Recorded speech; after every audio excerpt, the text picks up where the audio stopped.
अस्सलाम वालेकुम प्यारे बच्चों, क्या हाल चाल है? खैरियत से हैं? मैं हूँ प्रोफेसर मोहम्मद तारिक नदीम और आज हमने चैप्टर नंबर 13 में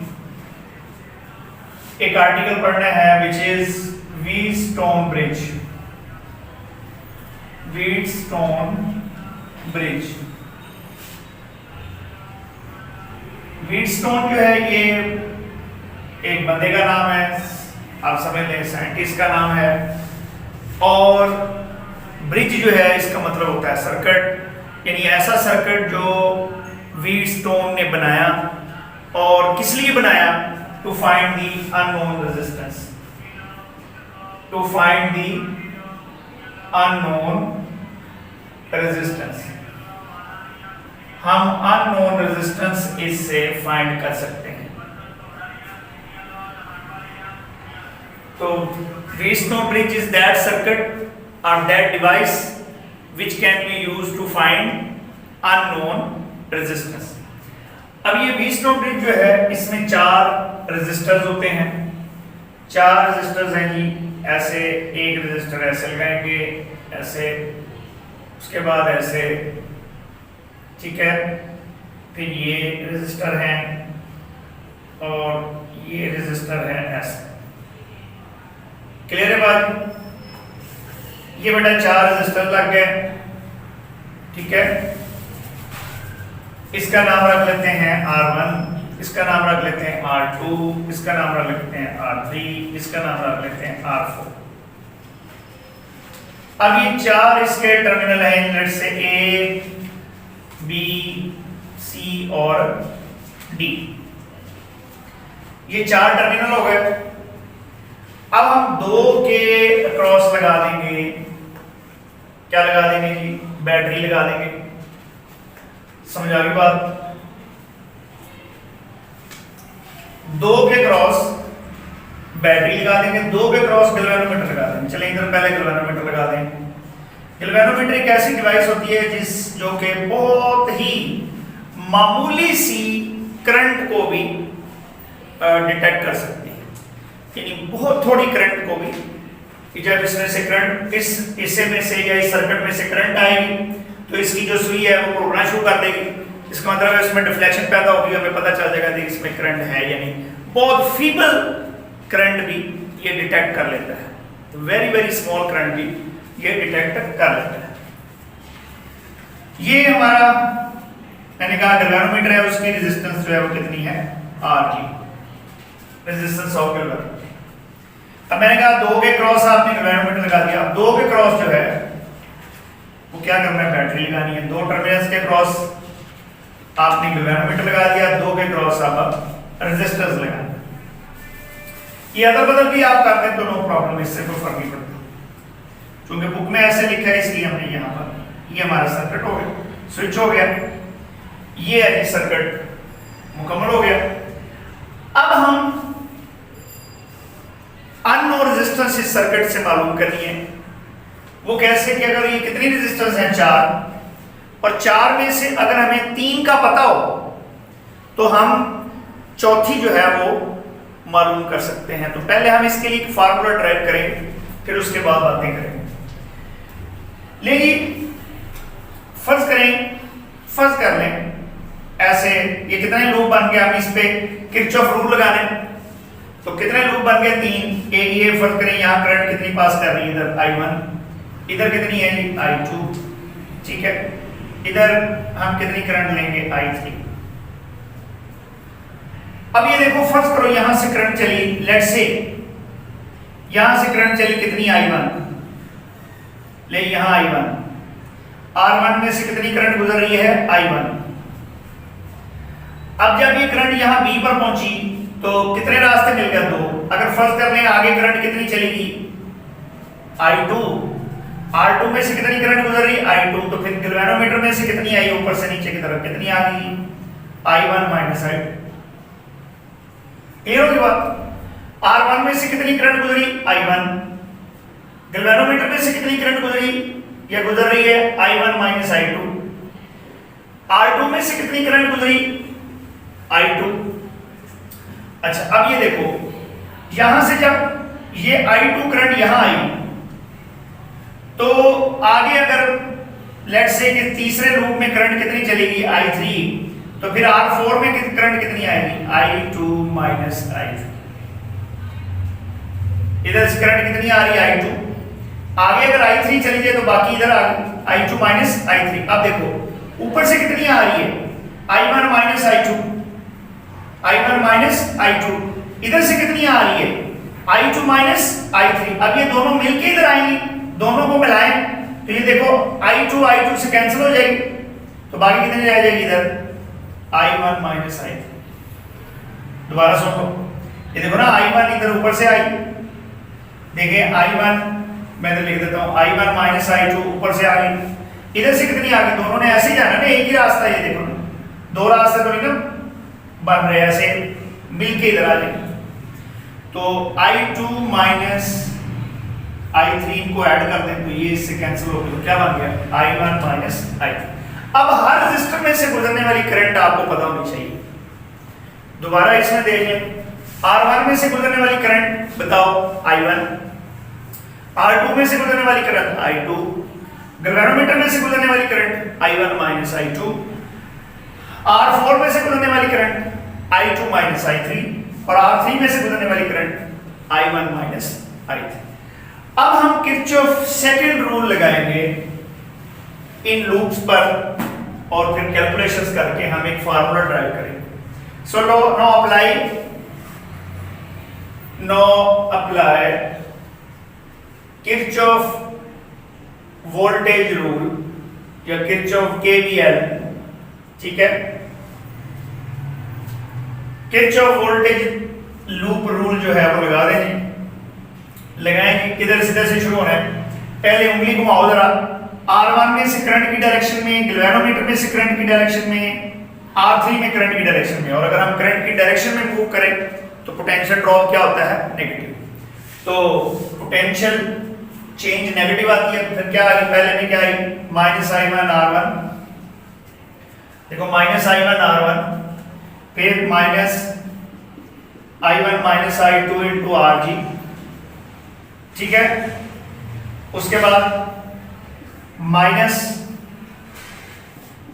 I1 I3 into R3 sorry is equal to 0। Sum of the potential changes in a close loop is 0। ये पहले हो गया माइनस I1 R1, फिर ये और क्लोज लूप है तो that is equal to 0। Clear है, this is equation number 1 and apply Kirchhoff, इसमें लिखना है इन द लूप का नाम भी लिख लें, कौन सा लूप है A B D A। अब इसमें एंड इन द लूप कौन सा B C D A।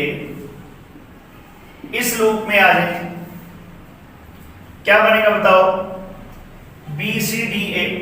फिर आप देखो करंट की डायरेक्शन में और करंट के ऑपोजिट, तो आप देखो minus I2 R2 minus I2 minus I3 into R4, ठीक होगी बात। और करंट के ऑपोजिट डायरेक्शन में जा रहे हैं तो प्लस आ जाएगा, plus I1 minus I2 into R3 is equal to 0। So sum of the potential changes in a closed loop is 0.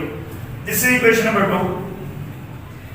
अब हम एक कंडीशन डिफाइन करेंगे, condition for balanced Wheatstone bridge. तो ये बैलेंस्ड व्हीटस्टोन ब्रिज क्या होगा?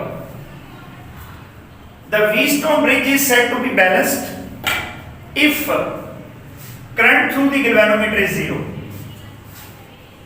ये कंडीशन है। The Wheatstone bridge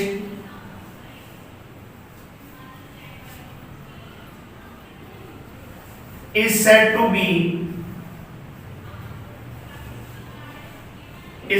be balanced The Wheatstone bridge is said to be balanced if current through the galvanometer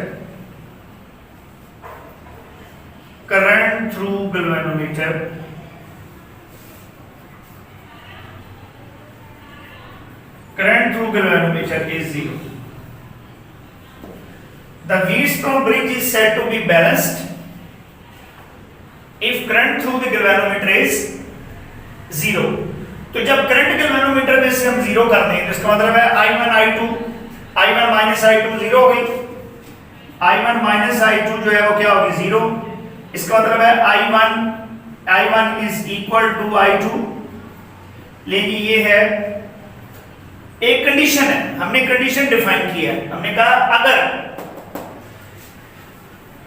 अगर ऐसा हो जाए तो ये व्हीटस्टोन ब्रिज जो है वो क्या कहलाएगी, बैलेंस्ड कहलाएगी, ठीक है। और अगर ऐसा हो जाए तो ये भी याद रखना है कि B का पोटेंशियल D के पोटेंशियल के बराबर हो जाए। क्यों बोला? अगर दो पॉइंट में से गुजरने वाला करंट जीरो हो जाए तो इसका मतलब है उनके दरमियान पोटेंशियल डिफरेंस जीरो है। तो दो पॉइंट्स के दरमियान पोटेंशियल डिफरेंस जीरो कब होता है? जब उनका पोटेंशियल सेम हो, एक तरफ +5 हो दूसरी तरफ +5 हो, डिफरेंस कितना जीरो। ऐसा ना कह देना कि एक तरफ +5 है एक तरफ -5 है तो डिफरेंस जीरो नहीं है, डिफरेंस तो 10 हो। इसलिए अगर गैल्वेनोमीटर में से गुजरने वाला जो है करंट जीरो हो जाए तो इसका मतलब ये है कि जो B का पोटेंशियल होगा वही D का पोटेंशियल होगा, इनके दरमियान पोटेंशियल डिफरेंस इनके दरमियान जीरो हो जाएगा। और जब पोटेंशियल डिफरेंस जीरो हो गया इसका मतलब है कि B और D का पोटेंशियल सेम हो जाएगा। ये भी आपने याद रखना है, ठीक है, कहीं काम आ जाएगा। अब ये जो बैलेंस्ड व्हीटस्टोन ब्रिज की कंडीशन है I1 is equal to I2, ये हम इन दोनों इक्वेशंस में लगा देते हैं, लगाएंगे। जब I1 I2 बराबर करेंगे ये हिस्सा जीरो हो गया, जब I1 I2 बराबर करेंगे ये हिस्सा जीरो हो गया, तो फिर इसका मतलब ये हुआ कि यहां पर इसको जीरो करो, लो बेटा ये जीरो हो गया, और इतने हिस्से में तो पुटिंग दी वैल्यूज में लिख देते हैं, putting I1 is equal to I2 in putting in equation 1 and 2, 1 और 2 में इसको पुट करें। चलिए ये करें, मैंने कहा I1 माइनस I2 बराबर है तो कट गया, जीरो हो गया, इसको जीरो कर दें और इसको इधर ले आए। तो from equation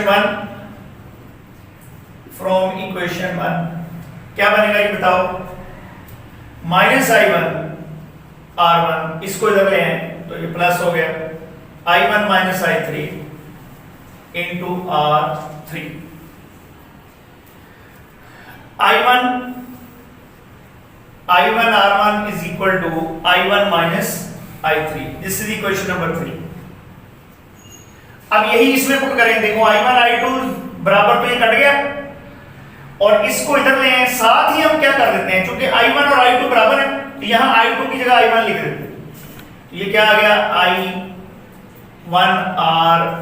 I1 R2 is equal to, इसको इधर लाएंगे साथ I2 की जगह I1 लिख देंगे।